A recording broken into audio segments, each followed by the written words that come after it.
You're tuned into Life is a Sacred Journey. Every week, we bring a new perspective to aging and caregiving. Here is your host, Michelle Pope.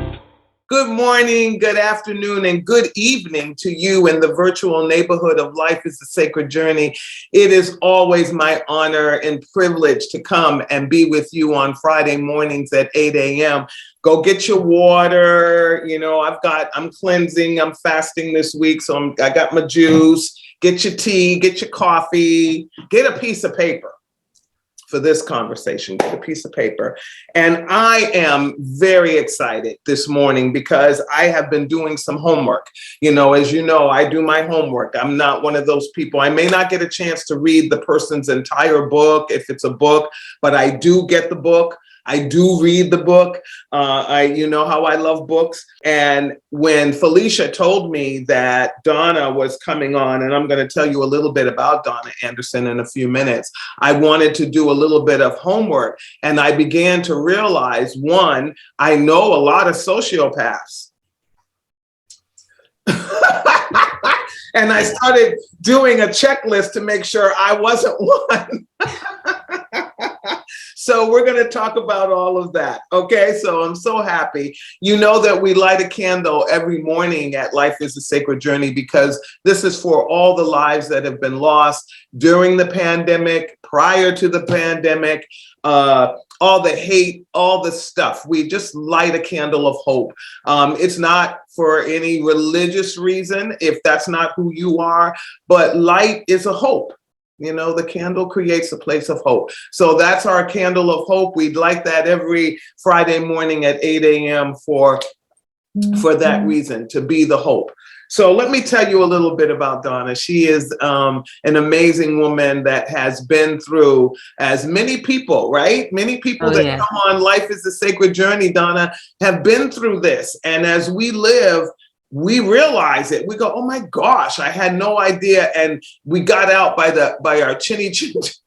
We got out by our chinny chin chin. So I'm going to tell you a little bit about Donna and then allow her to share her story with you. Excuse my head being down because I'm going to read. Okay. Donna Andersen is creator of lovefraud.com, a website that teaches people to recognize and recover from sociopaths. She is the author of 8 books, including Senior Sociopaths, How to Recognize and Escape Lifelong Abusers. And it looks like that book just recently came out in May of 2022. So it's fresh off the press. So you have time to go and get it wherever you purchase your books. Red Flags of Love Fraud, 10 Signs You're Dating a Sociopath. You know, this is really something as we're aging and there's more single folks like myself and this internet thing where people find you and reach out to you. This has happened to me quite a bit. And I've had to get rid of those people because I don't know them. Donna herself learned and began to do some research on this because of her own life experience, and I'm hoping she'll share a little bit of that with you as well. She is the co-author of 2 scientific papers, and she's presented her research to the Society for Scientific Study of Psychopaths. And so she graduated from Syracuse University with degrees in psychology and journalism. I want to just add, I think it was magna or summa cum laude that you, right on. Yeah. And she is happily remarried after being in a relationship, in a marriage with someone who she loved that was a sociopath. So again, you know, here at Life is a Sacred Journey, I believe that nothing that happens in our lives is a mistake, and that sometimes these life experiences catapult us to be in the forefront to teach you and to share our experiences, not because we think that we're better than anybody else, but if we've gone through it, we know some things. And I think that's where Donna Andersen is coming from. So Donna, welcome to Life is a Sacred Journey. It's an honor and privilege to have you here this morning. And I know our family out there is like like here, waiting to hear our conversation. So welcome to the virtual neighborhood. Welcome to the virtual living room. And let's get started. So welcome. So I'm excited about this for a couple of reasons. As I said to you in the pre-conversation, I recently I'm a documentary person. I don't watch television, but I do watch movies and documentaries and things of that nature. So I watched a documentary where it was out of Australia, and it was about women and men who had met individuals who had pursued them and sometimes even met them face to face. So not just ghosting and shadowing people on the internet, and where these sociopaths got them for money and, more importantly, broke their spirits. And so can you first of all tell us what a sociopath is? So just for clarity, I always believe we should describe what the words we give to things. So would you just start there for us? So for those of us that are not really clear what that means. Yes, certainly. And first of all, it's very common to be confused about the terminology. And one of the reasons is that the mental health field is not settled on the terminology. So if the professionals are confused, the rest of us haven't got a chance. But anyway, I determine a sociopath as someone who has a serious personality disorder in which they exploit and manipulate the people around them. Now, the word sociopath is actually no longer a clinical diagnosis. It once was. But when the word was originally coined, it originally meant anything deviated or pathological in social relations. So it's people who can't seem to get along with others the way regular people do. And I use the term now as an umbrella term on lovefraud.com, my website, for the diagnoses that the American Psychiatric Association calls cluster B personality disorders. And they are narcissistic personality disorder, antisocial, histrionic, and borderline personality disorder, and plus psychopathy. Now, psychopathy, these are the psychopaths, and antisocial personality disorder are very similar, although not necessarily the same thing. And they're the ones where the people really have no conscience. I have said that they have no heart, no conscience, and no remorse, and that's true. And then the other disorders are similar. There's a lot of overlap among them. But what all these disorders have in common is that the people who have them make life miserable for those around them. It's most of them aren't at all perturbed by their own disorder. That doesn't cause them anxiety to know that, they're a psychopath and have no conscience. Some are disturbed or bothered by it, particularly the folks who have borderline personality disorder. That's like another whole thing. But what they have in common is that they just take advantage of us. They expect the rest of us to comply with everything that they want. Some of them are willing to go to extreme measures to get what they want. Some of them, they're all manipulative to a certain degree. And the rest of us just simply need to know that they're out there, because there are millions, literally millions of these people living among us, and nobody tells us about it. And that's why we get in trouble. So when I was talking with Lynn, my dear new friend Lynn, she was telling me, told us about DID and what that means and all of that. But again, it's trauma that creates that, so is the sociopathic behavior, for lack of all the cluster, it's called cluster B. Is it created, or are people born that way? Or what creates this disconnect from empathy and compassion and love? Well, actually, it's both. It's both nature and nurture.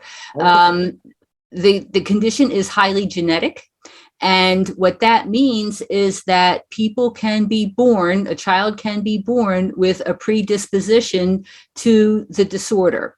And then depending on the type of environment that they grow up in, or the parenting that they get, it may create it may make it flourish. It may make the disorder come to fruition. Now, the problem is that if a child is born with a predisposition, typically it means that one or both of the parents are disordered. And sociopaths make terrible parents. I mean, they do not have the ability to love anybody, including their own children. So consequently, they deliver the type of parenting that creates another sociopath. And so it's possible for someone to be born into a situation where they've got disordered parents and not be disordered. I talk to people all the time who realize that either their mother, father, or both are highly disordered, and they're just trying to survive. It's also possible for a child to be born to people who seem to be pretty normal, but somewhere back on the family tree, there's a genetic problem, and that person turns out to be disordered. But it is both nature and nurture. Okay. And then, so that's where we see, I'm just trying to bring example up in my head for folks. So that's where we see people who are like on the outside, they seem like you say, normal for lack of a acceptable to society. Out in the world, they look like they follow the behaviors of our society. But then when they're in relationships, those relationships are more relationships where they're manipulating and being in control. So they can fake empathy, right? Yes, they can. And the thing is, there are some sociopaths who are obvious, criminals, drug dealers, murderers, that kind of people. But the problem is that most people assume that that's what a sociopath is, either a criminal or a murderer or a serial killer.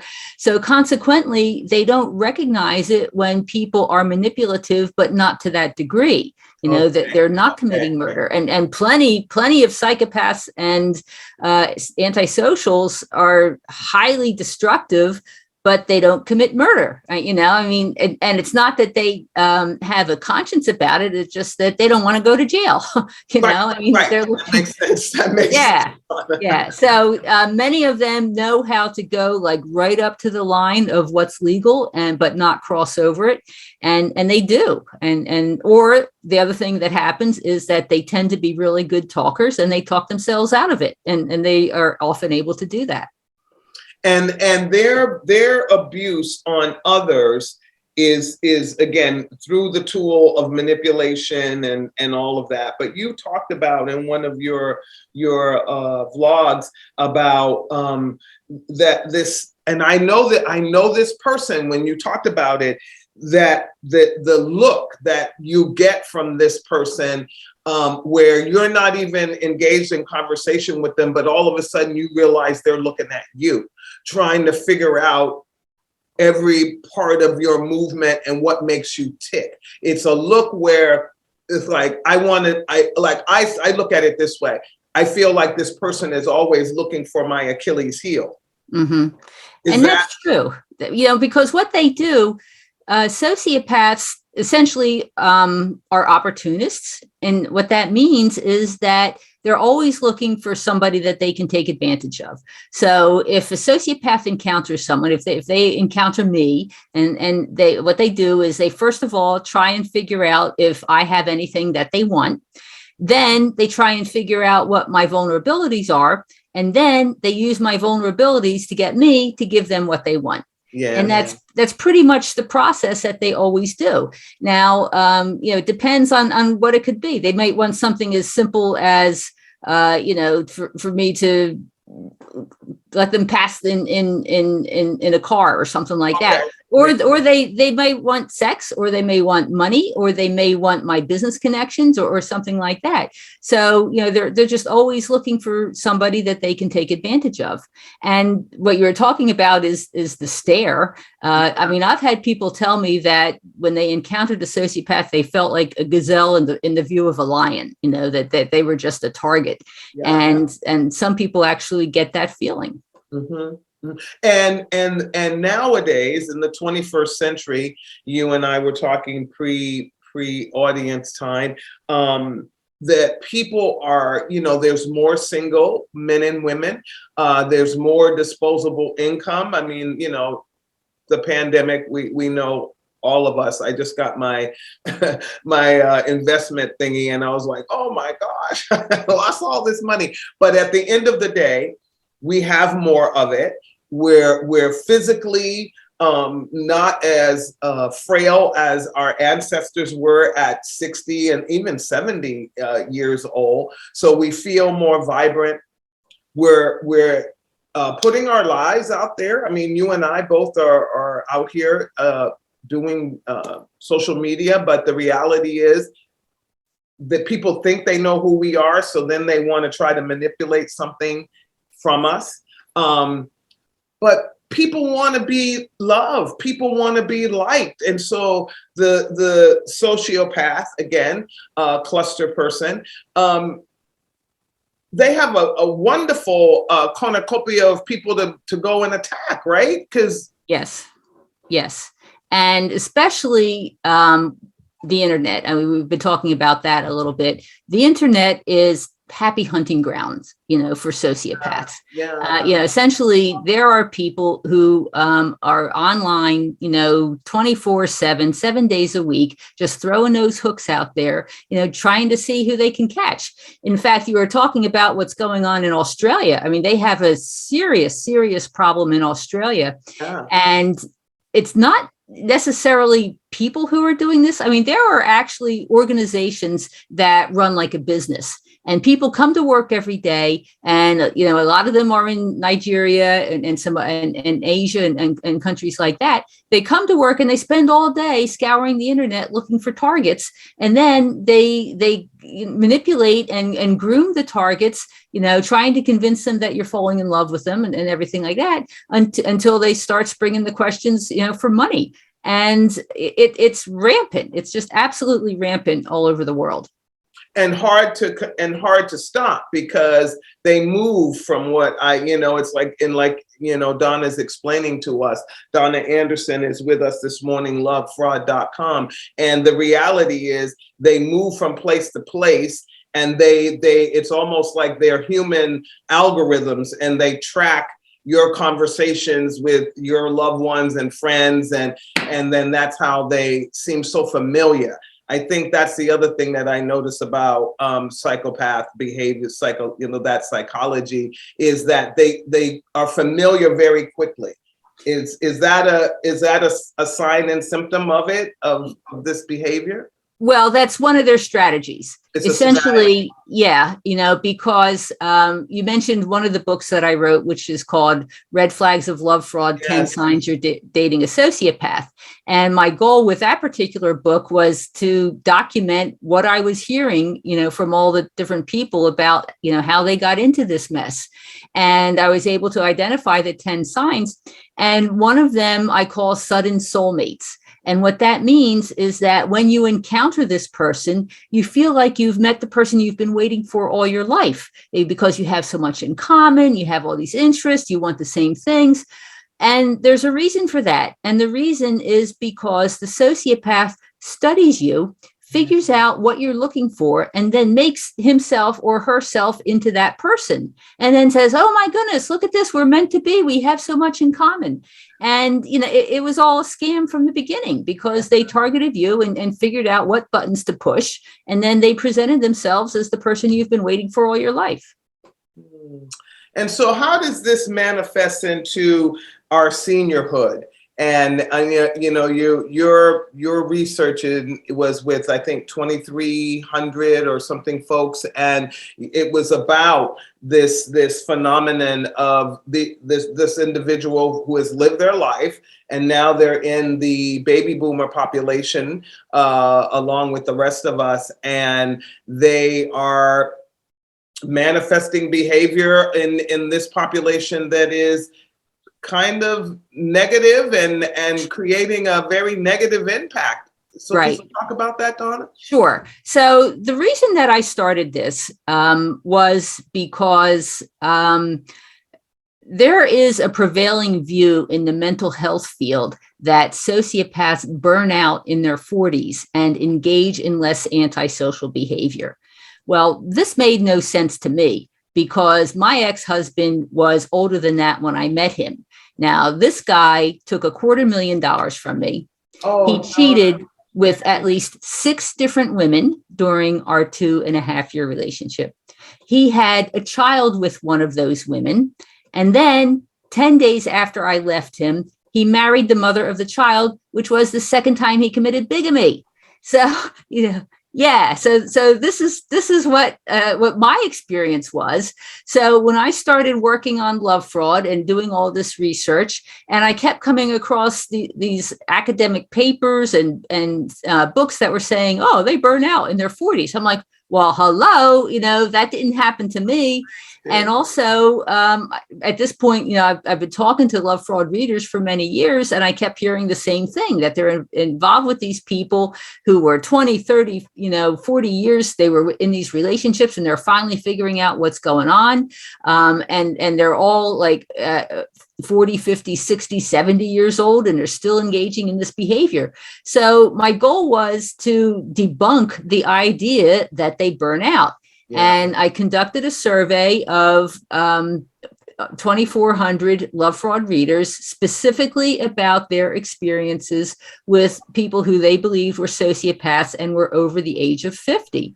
And the key question of the research was, I asked them if they knew this individual both before and after the age of 50. And about 40% of the survey respondents did.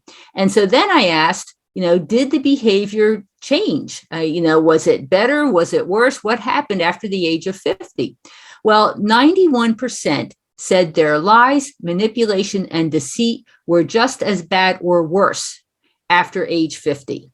So the idea that they burn out and stop engaging in antisocial behavior simply is not true.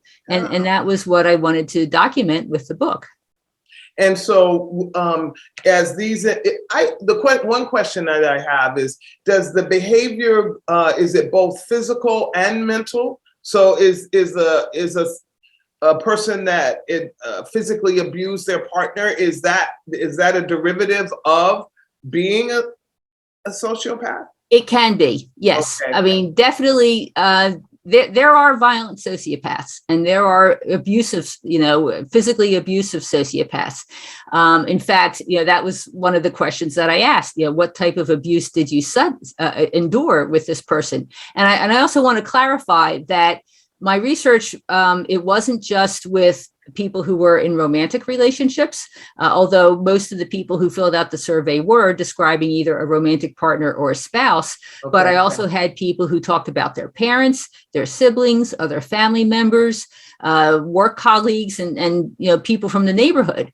But I did ask that question, what type of abuse did you endure? And I think it was about 40% said that they endured physical abuse at the hands of this person. And that was actually like the least amount of abuse, because 80 and 90% endured emotional and psychological abuse, and perhaps 50 or 60% endured financial abuse. So although there is physical abuse, by far the worst part is the emotional and psychological abuse. And the thing with that is that often other people have a hard time believing it, because there's no bruises, there's no violence. But this emotional and psychological abuse is highly destructive, and in some cases worse than physical abuse. Oh, I totally 100% agree. One of my careers before I ended up working with Alzheimer's and dementia was for a short stint working with abused children back east. And I would always say to people who would say, well, they're young enough, they'll forget, with counseling, they'll be able to live a healthy life. Okay. And I watched this. I had the job for about 5 years, and then I got burnt out on it and decided it wasn't for me. But I started thinking, that's not true. What's going to happen is you're healing them from that little experience, meaning helping them to come to grips with a grown-up who they, in many cases, it was a parent, somebody who they loved and trusted. But it's going to affect their decision making about relationships for the rest of their lives. The what do you call it? I want to say the scar. It's a scar that is there forever. I know it myself. Not from my family member, but I was abused by a teacher, and that abuse, that feeling, still lives in me. So it's the same thing with this. It's just like, yes, I may get my money back. Yes, I may get into a great relationship and have counseling and do all those things, but you are changed as a human being by behavior, right? In fact, I have one chapter of the book where I talk about sociopaths as parents, and lots and lots of people write about romantic relationships. So for me, this was really, I think, perhaps the most important chapter of the book. And it's interesting because I have information related to how these parents, when they were over the age of 50, treated minor children, if they had minor children, and then also how they treated their adult children. And it's just as bad. And, and the thing is, these parents are highly, highly damaging to kids, because, not only do you get messed up as far as like what type of relationship you might want to get into, although that certainly happens, but it changes the whole way you look at life and how you become. Because when you're a child and you're dealing with this parent who you never know what they're going to do or what's going to make them angry or when they're going to fly off the handle, you start to become very vigilant, and you're always looking for the cues as far as, watching for the warning signs that it's time to disappear. And then the other thing that happens is that you become an appeaser and a people pleaser, because you're trying to figure out how to get this person to treat you right, when and what you're doing wrong, when it's never the kid, it's the parent who doesn't have the capacity, and this stays with people throughout their lives. So it hopefully later on, with some counseling, some deep emotional work, it can be overcome. But first you have to recognize what happened, and then try and deal with it. Yeah. And so when you're doing recovery work, or when your research, when you looked at the recovery for the individuals that have been through this, I want to say horror, because it's horror for an individual to keep. And again, I've been I looking at your stuff, I'm like, oh my gosh, I have this person in my life right now where they are a friend, but never able to please. Always, I never hear from them. What you made me realize, Donna, was this person never asked me how I am. In any conversation, they always call and engage with me, but it's always about them. And I counsel people. I work with people, so I'm like, yeah, talk. And then after looking at your stuff, I'm like, wow, they never ask you how you are. They never even say how you doing. And it was you helped me with that. So it's a relationship that I am going to use your 10 steps to end. And one of the things that you said is that you can't be a friend. Like some relationships you can walk away from, or friendships, and still be on the periphery of them, and you see each other at things and so forth. But in this, with a relationship with someone who is living with this, you can't, because why? Well, because they'll never change. Yeah. And that's the whole point of my Senior Sociopaths book, is that, lots of people, hang into these relationships. I have spoken with people, and I have the documentation in the book. They're 20, 30, 40 years with this person. And, they're thinking, well, he's, once we retire, it'll get better and it'll calm down, or, it's all this stress of raising the kids. And then they get there and it's just as bad or worse. Yeah. So the point is that if you have someone who has one of these serious personality disorders in your life, they are not going to change. Okay. There is no treatment proven to cure antisocial, narcissistic, or border or psychopathic personality disorders. So the only thing you can do is recognize that it's always going to be them. There's nothing you can do to help them, nothing that you can do to make them treat you any better. And you need to use this information to decide what you're going to do. I mean, are you going to continue to engage with this person, or are you going to shut them out of your life? And lots of people have to do that, and figure out how you're going to move on and protect yourself. Yeah. And it's sad, though, in some ways, because then this other individual never gets, because of how they relate to another human being, they never are able then, because you want to scurry away. They're never able to have love, the true love. Right, but they don't miss it. But they don't miss it. Okay. This is the key. They literally do not have the ability to love. And so, they don't understand what it is that it's like, trying to teach a blind person about the color blue. Yeah. They just don't understand. They don't realize what they're missing. And this is what makes them so different, and what makes it so difficult for other people to grasp. What they're dealing with is because we always look at things through our own eyes and say, well, there must be a reason, or they had a bad childhood, and some of them will claim to have a bad child, and they may have had a bad childhood, but that doesn't mean, unfortunately, that they can overcome it. If there is one of these personality disorders, it's going to be a problem. Yeah. So is there any last, before because this has been a very enlightening conversation for me. I'm going to look and see if anyone has any questions. If you have any questions, please write them in the chat and I will ask Donna. This has been such an incredible conversation. I am just wanting to make sure we answer any questions that you have, but you can also, Donna, tell folks how they can find you so they can become engaged in what your work, and maybe follow up on some of the book. Tell them about the book, and then how to find your website. Okay, well, the website is lovefraud.com, and we have, I think, 3,000 or 4,000 articles on love fraud.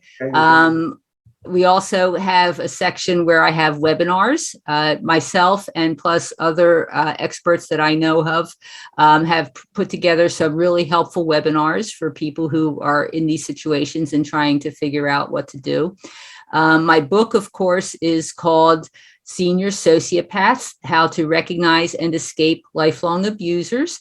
Plus, I have other books. I mentioned Red Flags. My first book is actually called Love Fraud: How Marriage to a Sociopath Fulfilled My Spiritual Plan. That's the most recent one. Yep. But my first book tells my personal story of what I went through, and it reads kind of like a cross between a true crime novel and a spiritual journey. Quite the story. And that's the one that explains how we get into it, and because, I mean, as you mentioned earlier in the beginning of the show, there was a purpose for me. There was a purpose for my experience. And I talk about that, but in the end, I was able to overcome the experience. It took a lot of emotional work, and I have recovered. I have a wonderful husband now. We've been married for 17 years. Yes, it's great. And because it is possible to overcome these experiences. I mean, even if it happened with your parents, or if you had one of these relationships, it requires emotional work, but you absolutely can overcome the pain and disappointment and betrayal of these people. And once you get on the other side, life can open up, and it's happened for me, and it can happen for others. And I love that, Donna, because that's what, one of the reasons that Life is a Sacred Journey exists, probably why Love Fraud exists, because having gone through different life experiences, my voice, your voice is not to say I'm better than or we're better than. It's just to say, you know what? We've been through some stuff too. And just because we may look like shiny money right now, that does not mean that's who we always have been. And so the reality is, sharing your story. Thank you so much. And I ordered your books because I'm really fascinated now by it. And like I said, now that I realize I have a friend that's been a friend for a really long time. And I've been thinking for a long time, what's wrong with this friendship? Now I know. And the protection that one has to put around oneself. And is it okay to say, based on what we've talked about this morning, to some of us that are out there that are still single and so forth, is that that it's okay to be alone? It's okay to love oneself more than you think you need to? I mean, I don't know how to say that there's no other human being, and I have children and everything, and I love you, children. But I love me that, and I wasn't always this way. So this is not like it took me time to get here. I love myself so much that when I feel someone is trying to perpetrate emotional scam, because I look at this as scam, just like everything else. I'm like, nah, because you're messing with my equilibrium. So is saying to people, work on your equilibrium, a good thing to say so that they can have a better eyesight for this? And I'm not trying to tell people, I don't know, Donna, this is your help us. Okay. Well, there are 3 steps to protecting yourself from sociopaths. All right. The first is to know that they exist. Okay. And this is the hard part. I mean, I can't tell you how many times I've spoken to people and they said, I never knew people like this existed. Well, they do. And I mean, we're talking about perhaps 12% of the population have one of these cluster B personality disorders. And if that's the case, we live among 31 million sociopaths, adult sociopaths in the United States. And, so they're everywhere. So the first thing is to know that they're out there. The second thing is to know the warning signs. I talk about that in that second book, but there's also information online. Once you start researching it, you'll find all kinds of checklists of, what the warning signs are. But the third and most important step is to trust your intuition. Okay.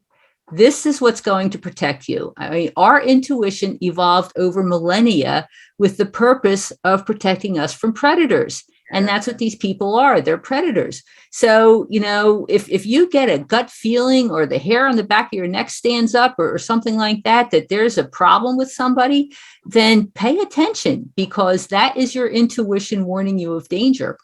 And, you talked about the equilibrium. If once we are in a place where we're feeling very balanced and centered, about our own life, we're not desperate, we're okay. It would be nice to have companionship, but we're okay where we are.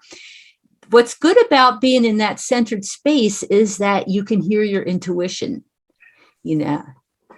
And that's what's important, because, when you're all distraught or you're hypervigilant, you can't hear your intuition. But when you're calm and centered and feeling pretty good, then you can hear your intuition. So then you can go out with confidence, because you know that if you come across someone who's bad news, your intuition is going to warn you. Yes. And that's the place that as a society, all the noise and all the stuff dummies that down and makes that dull for us. And that's why I'm always saying to folks, Donna, turn it off so that you can become familiar with how your self-talk, your self-space, because if not, then what happens is you use the tools of the world that are the noise makers and the self-esteem destroyers that make the sociopath have an easy portal to you. Yes, that's correct. when in just the amount of time, the last 48 hours, really researching you, that was my summation. It's sort of like the more you are, like, I'll tell you an example. I looked up something online, and I play this game called Tile Gardens, where it's like Mahjong and you move the tiles around. It's for your brain, la la la. And I looked something up, and then they have these ads. And so, because I don't pay for anything, so they have ads in the game. And the very thing that I had looked up 15 minutes prior showed up as an ad in the game that I was playing. And that is exactly psychopathic behavior in an algorithm. Yeah, well, that's Google for you, and but they stalk your behavior, yes, just like an algorithm. I started thinking an algorithm is psychopathic behavior. Yeah. And so, folks, be careful what you write about yourself also on your social media. I know it's become a platform where we all communicate and whatever, but sharing stuff that really is intimate in a way that everybody has access to it is really making you vulnerable to this, what I'm going to now start to call sociopathic scam, because it is a scam. The person doesn't care about you. And Donna, thank you for reminding me. I'm giving them an out. You say they can't love you. They can't. No. I mean, that's what's literally the basis of the disorder, is that they do not have the ability to love. And what happens is that, I mean, this is the weakness that they're born with, is this lack of desire for human connection. So what happens is that in place of the ability to love, what they want is power and control over other people. And that's the only thing that gives them satisfaction. So that's why they do this. That's why they lie about stupid things, because they get a charge when they, get people to believe it. Power and control is the only thing that provides them with an intrinsic satisfaction. And that's the difference. They do not have the ability to love. So their desire for power and control runs rampant and takes over the personality. And you can't undo that. I mean, that's why there is no treatment proven to cure these disorders. So there's no amount of love, like you said earlier, and what you say in a couple of your vlogs. You're not going to love them to healthy. No. You're not going to be perfect ever. Every moment. Donna Andersen really has a lot of tips on her lovefraud.com. And I really advise all of us, that are in the Life is a Sacred Journey neighborhood, share it with your family and friends, because we're crashing into each other in ways that we're leaving a lot of damage, a lot of damage. And if you can avoid somebody crashing into you that has this form of behavior, then you will save yourself a whole lot of time. Because now I have to try to end a relationship, and that's going to be difficult to end because they keep coming back at you. Using sympathy. And I didn't, Donna, you're good. I really, I want you folks to really do this, because I do know some of you that watch Life is a Sacred Journey, and we're out there, we're single, we're living our best lives, and people are watching us. And so I just want you to be careful with your assets, careful and with your number one asset, which is your heart. Yes.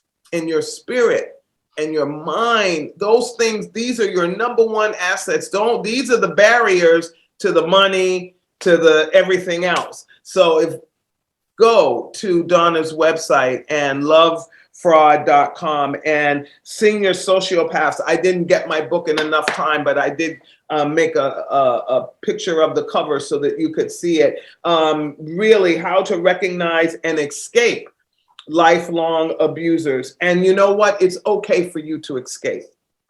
Absolutely. Yes. Right, Donna? You're giving them permission to escape. Yes. Yeah. And when it comes down to it, the person we are most responsible for is ourselves. Yeah. So we need to honor our own life and our own journey and do what's best for us. I cannot tell you how fascinating your work is. I want to thank you for sharing your story with the Life is a Sacred Journey audience. I'm looking here to see if anyone had any questions. The fallout of taking legal actions against these personalities. Someone asked about that. Before you go, can you speak to that? Yeah. It all depends on the situation that you're in, because one of the problems, especially with antisocials and psychopaths, is that they always want to win. I mean, I was explaining that this is the only thing that gives them power. I mean, yes. Enjoyment is power and control over other, and the key way to do that is to win. So consequently, you really need to pick and choose when you're going to use legal tactics. And you have to do a cost benefit analysis. I mean, sometimes you have to, if you're going to divorce this person, well, you got to figure it out. Mm-hmm. But it can be hard because they will use scorched earth tactics. They will lie in court. Court orders mean nothing to them. I mean, even if you get a judgment, it doesn't mean you'll collect it. And in my case, I did get a judgment, and the judge awarded me everything that was taken from me, which was the $227,000 plus $1 million in punitive damages. In a divorce, nobody gets punitive damages in a divorce. Oh. Well, and I looked for that money, and because I did an international search, and because I wasn't the only victim. He had swindled other women before me. From the 5 of us, he took like $1 million, and I just could not imagine that it was all gone. Well, I ended up getting $517. So even when you win, it doesn't necessarily mean that you're going to collect anything. And, so you really have to analyze, some people will advise you to just walk away. I don't necessarily say that in all cases, because sometimes you have to fight, because if you don't fight, they'll just roll over you anyway.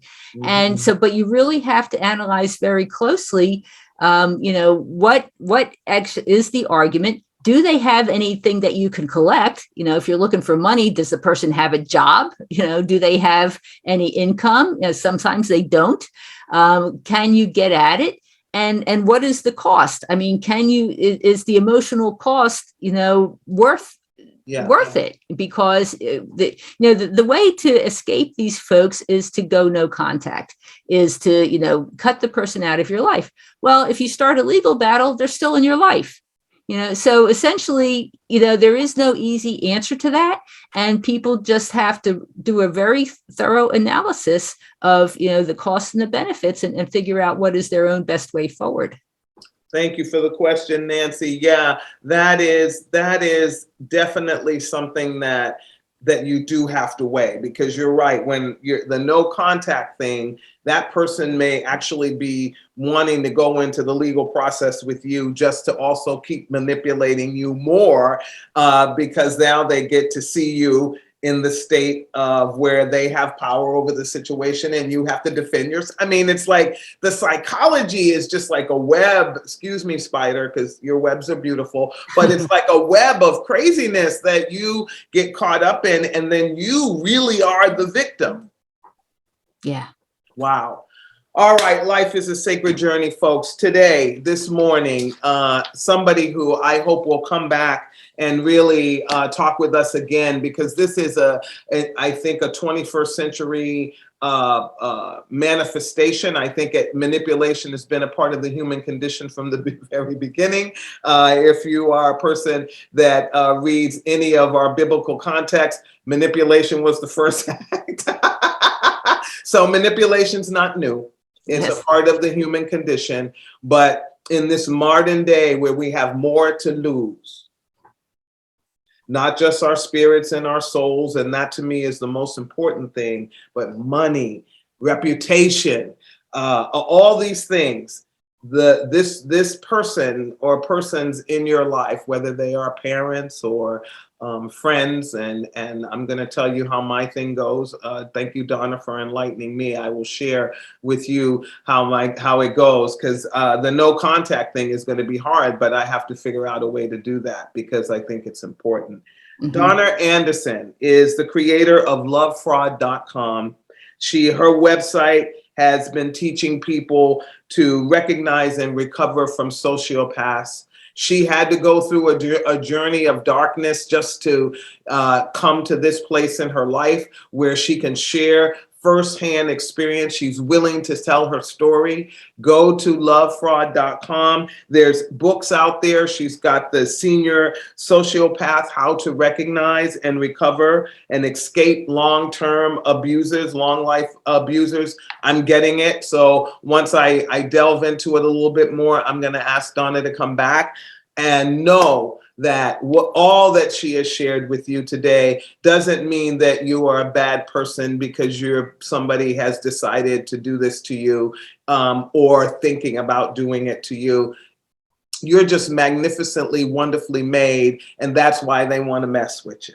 So you got to have all your tools, right, Donna? You got to have all your tools. When you're a light, and you want to be the change, and you have you're coming out into the world, you're going to attract wonderful, wonderful dragonflies, but you're also going to attract ugliness. Okay. So Donna's tools and 10 signs, all of this, follow her, hit the follow button so you get her vlogs when they come up. And this will help you in your continued growth. One last word or one last couple of sentences for our audience, Donna, before we say goodbye? Well, it's important to know that they're out there and to know that you can avoid or overcome anything that happens. And we don't have to crawl under a rock and be afraid to live our lives. Being educated and trusting our intuition, we can definitely live the happy life that we want. That's it, my friends. We end our vlog every Friday morning at 8 a.m. by saying to all of you out there that are feeling anxiety and pain, there's so much going on in the world. We are crashing into each other in horrific ways. The suicide hotline number is 1-800-273-8255. I have heard that they are in overdrive right now. So if you try to get in contact with them and it seems like it's, the line's busy or you can't get through right away, text them at that same number and they will get to you. How it happens, it's a 1-800 national number and it just bounces to the most open phone. So don't give up hope. Don't take your life. I know it's hard, whatever you're going through right now that's making you feel, you might even have a sociopath in your life that's making you feel you want to take your life. 1-800-273-8255. And let's find some hope, because the ripple effect of you not being here, even though we may not know you, Donna and I may not know you, we'll know that you're not with us, because we need everybody. We need everybody. We may not need these social,